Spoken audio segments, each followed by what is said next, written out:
हरि ओम हरे कृष्ण। आज हम बात करेंगे कि पत्नियों को किस तरह का व्यवहार करना चाहिए ताकि वह अपने घर में सुखी रह सकें, अपनी ससुराल को बेहतर बना करके रख सकें, उनके मायके को उन पर गर्व हो और बेहतर तरीके से अपने घर में रहते हुए वह सुख के साथ में जीवन व्यतीत कर सकें। वर्तमान समय में आप लोग देख रहे हैं जैसे कि सोनम का मामला सामने आया है और उससे पहले बहुत सारे मामले सामने आ चुके हैं जहां पर पत्नियां अपने पतियों की हत्या तक कर रही हैं। सोनम के मामले में आप देखेंगे कि उसने एक मजदूर के चक्कर में पड़ करके, जो कि शक्लो सूरत से भी बहुत ठीक ठाक नहीं था, हालत उसकी खराब थी, अपने एक अच्छे खासे पति की हत्या करा देती है। और ऐसा एक स्थान पर नहीं अनेक स्थानों पर हो रहा है। इसके बहुत सारे कारण हैं। पहला कारण तो सबसे पहले यही है कि आदमी धर्म से हट रहा है, नंगेपन को वह आजादी समझ रहा है और इस प्रकार की चीजें जो बॉयफ्रेंड कल्चर चल रहा है, इस तरह की चीजों को आज की तारीख में मान्यता मिल रही है। हमारे सामने एक फिल्म की तारीफ आई जिस फिल्म का नाम था पिंक। वहां पर बताया गया कि उसमें स्त्री सशक्तिकरण के लिए बहुत बेहतर मुद्दे को उठाया गया है और वहां पर नारियों के लिए जो बात कही गई है उसको कहने के लिए साहस चाहिए होता था। हमने उत्सुकतावश उस फिल्म को देखा। देखें कि इसके अंदर क्या बताया गया है। वास्तव में उस फिल्म के अंदर बताया गया था कि लड़कियां अगर शराब पिएं तो वह उनका अधिकार है, वो सिगरेट वगैरह पीती हैं वह उनका अधिकार है, वह बहुत सारे लोगों के साथ में विवाह के साथ बाद भी अगर संबंध बनाती हैं तो वह उनका अधिकार है। एक वो लड़की जो कि विवाह से पहले बहुत सारे लड़कों के साथ में संबंध बनाती थी, वह जो कि शराब पीती थी, वह किसी लड़के के साथ में गई, अपनी सहेलियों को लेकर के गई और आवारा टाइप लड़कों के साथ में गई, वह वहां पर शराब पीती है उनके साथ में, खुद शराब बना करके पैक बना करके देती है और उसके बाद भी उस लड़की को सही ठहराया जा रहा है। मैं यह नहीं कहता कि वो लड़के सही थे, वो बिल्कुल गुंडे थे, लेकिन उन गुंडों के पास में जाया किस लिए गया। हम समाज में इन चीजों को मान्यता दे रहे हैं। आप इस तरह की चीजों को मान्यता देकर और इस तरह के कल्चर को प्रचारित करके आज की तारीख में जिस स्थिति को पैदा कर रहे हैं वह पूर्णतः धर्म के विरुद्ध है और वह पूर्णतः मर्यादा के विरुद्ध है। वह आपको पतन की ओर लेकर के जाने वाली है। इस तरह की स्थिति निश्चित रूप से कहीं ना कहीं अप्रत्यक्ष रूप से दूसरी महिलाओं पर भी फर्क डालती है। यानी जो महिला इस तरह की बुरी आदतों में जुटी हुई हैं वो तो हैं ही, लेकिन दूसरे समाज पर भी कहीं ना कहीं इस तथाकथित लिबरल सोच का फर्क पड़ता है। खैर, यह तो इतनी गंदगी है कि इसके बारे में तो बात ही क्या की जाए। मैं यहां पर बात करने जा रहा हूं उस स्थिति के विषय में जबकि स्त्रियां अपने घर को नर्क बना देती हैं। किस तरह से? क्या वो दुष्चरित्र होती हैं? नहीं, दुष्चरित्र नहीं है। क्या वो शराब वगैरह पीती हैं? नहीं, शराब वगैरह भी नहीं पीती हैं। क्या वो सिगरेट वगैरह पीती हैं? नहीं। क्या लेट नाइट पार्टीज वगैरह में जाती हैं? नहीं। क्या बॉयफ्रेंड है? नहीं। ये सारी चीजें नहीं हैं, लेकिन समझ की कमी है। उस समझ की कमी की वजह से वो अपने घर को कई बार नर्क बना देती हैं। हमारे यहाँ एक कहावत होती है, विवाह में धान बुआई का एक प्रकरण आता है, एक रस्म आती है। वहां पर संदेश दिया जाता है कि जैसे कि धान को बोया जाता है, एक स्थान पर धान को बोया गया, अब वहां पर वह धान अगर जो का त्यों छोड़ दिया जाए, शुरुआत में बड़ा लहल आएगा लेकिन उस पर फसल नहीं आएगी। इसलिए उस पौध को वहां से उठा करके अलग स्थान पर रोपाई की जाती है। क्यों? क्योंकि वहां पर वह फलेगा फूलेगा, उस पर फसल आएगी। लेकिन जैसे ही पौध को अपने स्थान से उखाड़ कर नए स्थान पर लगाया जाता है वह लगभग सूख जाती है। ऐसा लगता है कि यह खेत तो बिल्कुल खराब हो गया, यह फसल तो बिल्कुल सूख गई, ऐसा लगता है। लेकिन धीरे धीरे वह हरा भरा होना शुरू हो जाती है क्योंकि उस माहौल को अपनाने में उसे थोड़ा समय लगता है। ठीक ऐसे ही बेटी को विवाह के समय यह शिक्षा दी जाती है अप्रत्यक्ष रूप से कि आज तुम अपने स्थान से नए स्थान पर जा रही हो, उस घर को अपनाने में तुम्हें थोड़ा समय लगेगा, लेकिन उस घर को अपनाना, उस माहौल को अपनाना, और अगर अपनाओगी तो फलोगी फूलोगी और बहुत सारी फसल आएगी। यानी कि आगे आपका वंश चलेगा, आगे घर में सुख समृद्धि होगी। ठीक इसी संदेश को यदि हम समझते हुए इस बात को समझें कि कई बार हो सकता है कि हमारे मैके का माहौल कुछ और हो और ससुराल में आकर के माहौल कुछ और मिले, हमें समझना होगा। ऐसा नहीं कि ससुराल वाले बुरे हैं, बस वो आपके घर वालों से थोड़ा सा अलग हैं, उस अलग को समझना है। इन सारी चीजों के अलावा मैं यहां पर जो चीजें आपको बताने जा रहा हूं वहां पर कुछ वुमन एम्पावरमेंट वाले लोग या फिर हमारी बहनें बेटियां वे सोच सकती हैं कि मात्र स्त्रियों के लिए हम कह रहे हैं, इससे पहले कि हमारी वीडियो पुरुषों के लिए थी और 10 वीडियो अगर हमारी पुरुषों के लिए आती हैं तो एक स्त्री के लिए आती हैं। लेकिन मैं यहाँ पर एक बात आपको समझाना चाहता हूँ। आजकल अक्सर जो पहले सास बहू की लड़ाइयाँ दिखती थी, देवरानी जेठानी की लड़ाइयाँ दिखती थी, आपस में इस तरह की ननंद भौजाई की जो लड़ाइयाँ दिखती थी, आजकल पति पत्नी की लड़ाइयाँ झगड़े बहुत सारे दिखाई दे रहे हैं। यानी जहाँ पर पति पत्नी अकेले रह रहे हैं वहाँ पर भी बहुत सारे झगड़े हैं, और अगर संयुक्त परिवार में रह रहे हैं तो भी पति पत्नी के बीच में झगड़े हैं। इस चीज़ के बारे में मैं केवल एक बात कहूँगा, स्त्री और पुरुष निश्चित रूप से दोनों के लिए समान मर्यादाएं होनी चाहिए। पति के लिए केवल अपनी पत्नी होनी चाहिए मस्तिष्क में, पत्नी के अलावा कोई नहीं, केवल एक पत्नी और उसी का ख्याल, उसके अलावा कुछ नहीं। और पत्नी के मन में पति, पति के अलावा कोई दूसरा ख्याल बिल्कुल नहीं। लेकिन बावजूद उसके भी झगड़े होते हैं, लड़ाइयाँ होती हैं और बहुत सारी शिकायतें एक दूसरे से रहती हैं। वह है समझ का अभाव।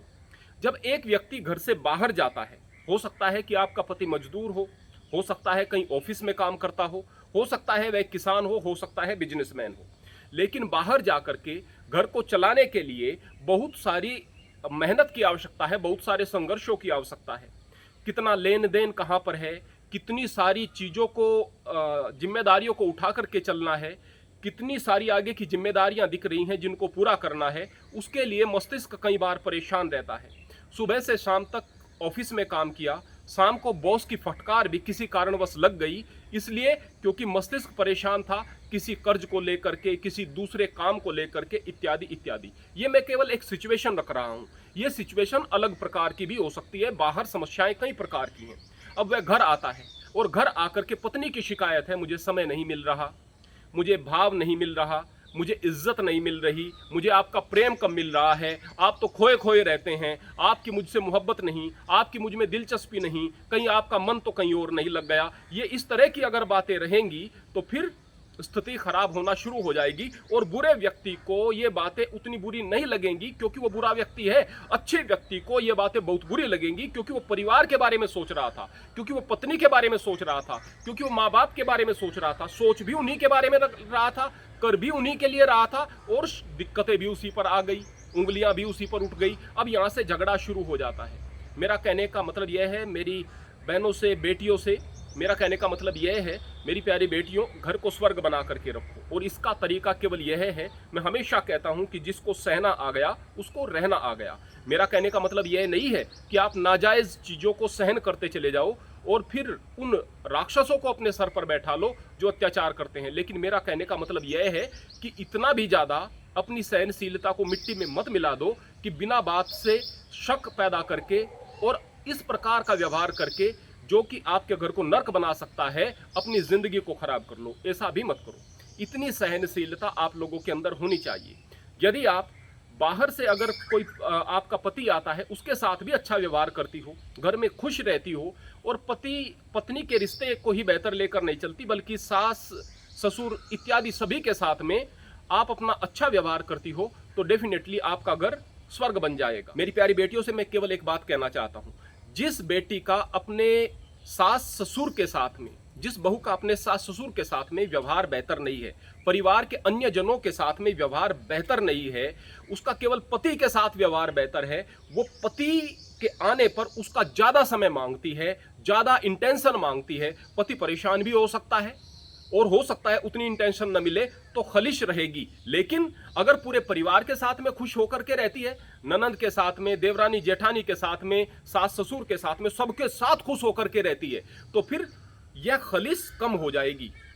फिर पति का समय चाहिएगा लेकिन कुछ कम चाहिएगा, फिर चीज़ों को सही समझा जा सकता है। यानी अगर घर के दूसरे रिश्ते सही हैं तो फिर पति पत्नी का रिश्ता भी सही रहेगा। और आप सोचें कि पति के साथ तो अच्छा व्यवहार करना है, दूसरे रिश्तों को खराब बना करके रखना है, ये चीजें संभव नहीं होती, क्योंकि उन रिश्तों का, उनकी कड़वाहटों का पति पत्नी के रिश्ते पर भी फर्क पड़ता है। ये स्वभाव हमारा बन जाता है। ये कड़वाहट का स्वभाव जो आपका बन गया, ये पति के साथ भी निकलेगा और सबके साथ निकलेगा, आगे बच्चों के साथ निकलेगा, बच्चे खराब होंगे, जीवन खराब हो जाएगा। इसलिए अपने अंदर सहनशीलता को पैदा करना, समझ को पैदा करना यह जरूरी है। आखिर में मैं एक वैज्ञानिक बात बताता हूं। वो लड़के जो कि अकेले कहीं पर पीजी वगैरह में रहते हैं या पीजी में तो चलो कोई बात नहीं, कोई दूसरा बंदा भी साथ में है, कहीं अकेला एक रूम लेकर के रह रहे हैं, अच्छा कमा रहे हैं ठीक ठाक, लेकिन अच्छा कोई रूम नहीं मिला, एक रूम लेकर के रह रहे हैं और वहीं पर सुबह से शाम तक रहते हैं, वो वर्क फ्रॉम होम कर रहे हैं। नेचर ऑफ वर्क इस प्रकार का है कि उस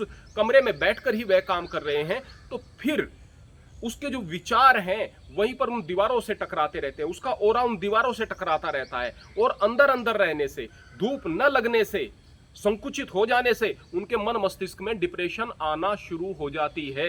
यानी कि अगर आप घर में रह रहे हैं तो घर का एक ऑरा बनता है, एक वातावरण बनता है जहां पर आकर के व्यक्ति खुश रहेंगे। वो घर जहां परमात्मा का नाम लिया जाता है, वो घर जहां अतिथि का सत्कार किया जाता है, वो घर जहां पर लोग प्रसन्न रहते हैं, वो घर जहां पर खुशियां ही खुशियां हैं, वहां पर आने वाला व्यक्ति भी खुशियां महसूस करेगा। लेकिन वो घर जहां आपसी लड़ाइयां हैं, वो घर जहां आपसी शिकायतें हैं, वो घर जहां रंजोगम का माहौल है, वो घर जहां पर तकलीफें हैं, वो घर जहां प्रसन्नताएं नहीं, वहां घर पर आने वाले मेहमान को भी अच्छा नहीं लग सकता। यानी कि घर पर रहने वाली स्त्रियां घर के माहौल को बनाती हैं। मेरी प्यारी बेटियों, मैं सभी माताओं से भी कहना चाहूंगा, जो भी घर में स्त्रियां रह रही हैं, अपने घर के माहौल को बहुत बेहतर बनाओ, सुंदर बनाओ, एक दूसरे का सम्मान करो, एक दूसरे से प्रेम करो। निश्चित रूप से अंदर जो घर की ऊर्जा बनेगी, वह ऊर्जा आपके घर में आने वाले लोगों को सुख देगी, घर में रहने वाले लोगों को सुख देगी। और इन सारी चीजों के अलावा यदि काम करके हार थक के कोई घर का सदस्य, हो सकता है कि वह आपका ससुर हो सकता है आपका देवर हो सकता है आपका पति हो, जो भी घर में आएगा उसे ऐसा लगेगा मैं ऐसे स्थान पर आया हूं जहां मेरी परेशानियां कम होती हैं। और जिस घर में दुख है, तकलीफ है, अशांति है, वहां आकर के भी व्यक्ति को अच्छा नहीं लगता और वह झगड़े होते हैं। टोटल घर के माहौल को अच्छा बना करके रखना है। वह अच्छा बना पाए तभी जाकर मन प्रसन्न रहेगा, और मन प्रसन्न रहे, परमात्मा का हम धन्यवाद दें, उस मालिक ने हमें इंसान बनाया है और इंसान बना करके इंसानी कर्तव्य दिए हैं, उन कर्तव्यों को हम पूरा करते हुए आगे बढ़ें, तभी इस मानव जीवन की सफलता है। हरि ओम, हरि कृष्ण।